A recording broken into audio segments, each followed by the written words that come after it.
जो नौकरी करते हुए, व्यापार करते हुए, बिजनेस करते हुए, खेती करते हुए परमार्थ में लगा हुआ है, धन कमा कर लाता है, परिवार का पोषण करता है, क्यों कर्तव्य है उसका?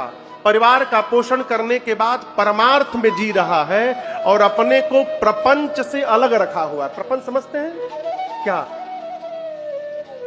प्रपंच मने दूसरे की पंचायत में फूफा बनना,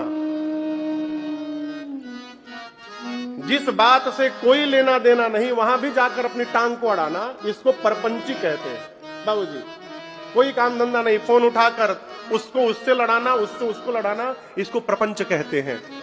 जो मनुष्य अपने को प्रपंच से दूर किया है, धनोपार्जन करके धर्म पूर्वक अब परमार्थ में लगा हुआ है, वो जीव जोगी है। और जो जोगी है वो इस जगत की रात्रि में भी जगा हुआ है और वही बचा हुआ है।